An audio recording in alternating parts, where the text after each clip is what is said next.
የሐዋርያት ሥራ ምዕራፍ 10 በቂሳርያም ኢጣሊቄ ለሚሉት ጭፍራ የመቶ አለቃ የሆነ ቆርኔሌዎስ የሚሉት አንድ ሰው ነበረ። እርሱም ከቤተ ሰዎቹ ሁሉ ጋር እግዚአብሔርን የሚያመልክና የሚፈራ ለሕዝብም እጅግ ምጽዋት የሚያደርግ ወደ እግዚአብሔርም ሁልጊዜ የሚጸልይ ነበረ። ከቀኑም 9 ሰዓት ያህል ቆርኔሌዎስ ሆይ የሚለው የእግዚአብሔር መልአክ ወደ እርሱ ሲገባ በራእይ በግልጥ አየው። እርሱም ትኩር ብሎ ሲመለከተው ደንግጦ ጌታ ሆይ ምንድር ነው አለ። መልአኩም አለው ጸሎትህና ምጽዋትህ በእግዚአብሔር ፊት ለመታሰቢያ እንዲሆን አድረገ። አሁንም ወደ ኢዮጴ ሰዎች ልከህ ጴጥሮስ የሚባለውን ስምዖንን አስመጣ።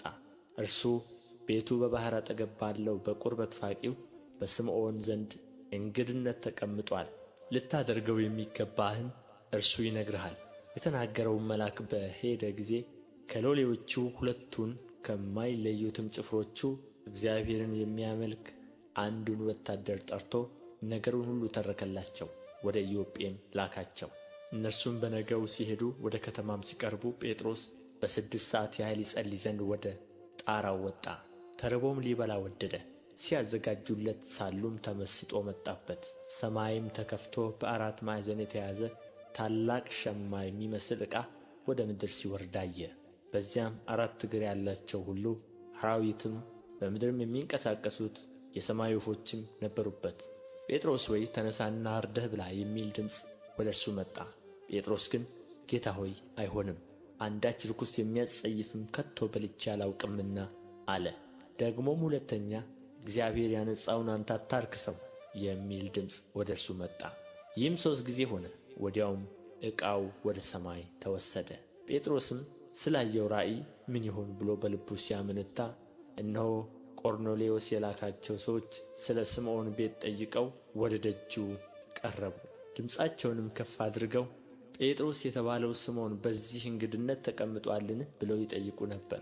ጴጥሮስም ስለ ራእዩ ሲያወጣ ሲያወርድ ሳለ መንፈስ እነሆ 3 ሰዎች ይፈልጉሃል፣ ተነሥተህ ውረድ፣ እኔም ልኬአቸዋለሁና ሳትጠራጠር ከእነርሱ ጋር ሂድ አለው። ጴጥሮስም ወደ ሰዎች ወርዶ እነሆ የምትፈልጉኝ እኔ ነኝ፣ የመጣችሁበትስ ምክንያት ምንድር ነው አላቸው።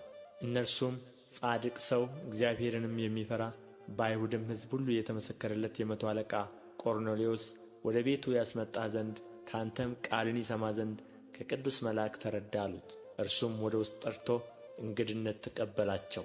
በነገውም ተነሥቶ ከእነርሱ ጋር ወጣ።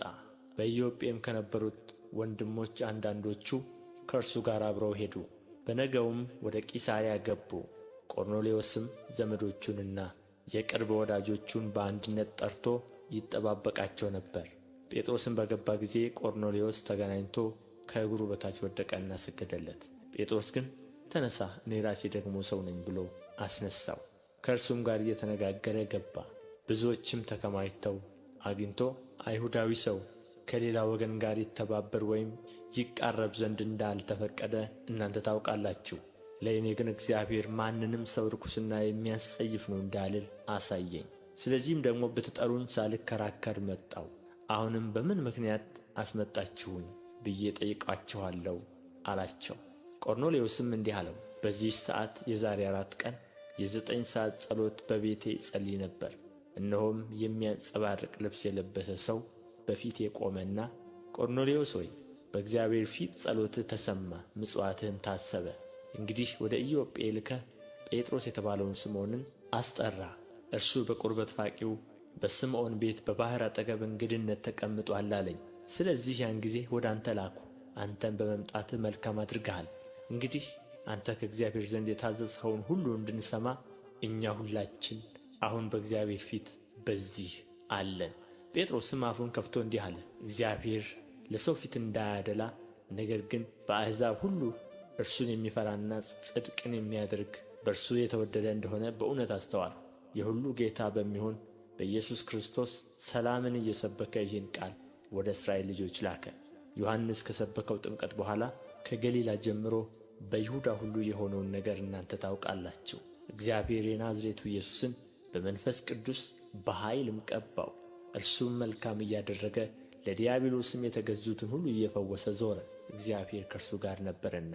እኛም በአይሁድ አገርና በኢየሩሳሌም ባደረገው ነገር ሁሉ ምስክሮች ነን። እርሱንም በእንጨት ላይ ሰቅለው ገደሉት። እርሱን እግዚአብሔር በሦስተኛው ቀን አስነሣው፣ ይገለጥም ዘንድ ሰጠው። ይኸውም ለሕዝብ ሁሉ አይደለም፣ ነገር ግን በእግዚአብሔር አስቀድሞ የተመረጡ ምስክሮች ለሆንን ለእኛ ነው እንጂ። ከሙታንም ከተነሣ በኋላ ከእርሱ ጋር የበላን የጠጣንም እኛ ነን። ለሕዝብም እንድንሰብክና በሕያዋንና በሙታን ሊፈርድ በእግዚአብሔር የተወሰነ እርሱ እንደሆነ እንመሰክር ዘንድ አዘዘን። በእርሱ የሚያምን ሁሉ በስሙ የኃጢአቱን ስርየት እንዲቀበል ነቢያት ሁሉ ይመሰክሩለታል። ጴጥሮስ ይህን ነገር ገና ሲናገር ቃሉን በሰሙት ሁሉ ላይ መንፈስ ቅዱስ ወረደ። ከጴጥሮስም ጋር የመጡት ሁሉ ከተገረዙት ወገን የሆኑ ምዕመናን፣ በአሕዛብ ላይ ደግሞ የመንፈስ ቅዱስ ስጦታ ስለ ፈሰሰ ተገረሙ። በልሳኖች ሲናገሩ እግዚአብሔርንም ሲያከብሩ ሰምተዋቸዋልና። በዚያን ጊዜ ጴጥሮስ መልሶ እነዚህ እንደኛ ደግሞ መንፈስ ቅዱስን የተቀበሉ እንዳይጠመቁ ውኃን ይከለክላቸው ዘንድ የሚችል ማን ነው? አለ። በኢየሱስ ክርስቶስ ስምም ይጠመቁ ዘንድ አዘዛቸው። ከዚህ በኋላ ጥቂት ቀን እንዲቀመጥ ለመኑት።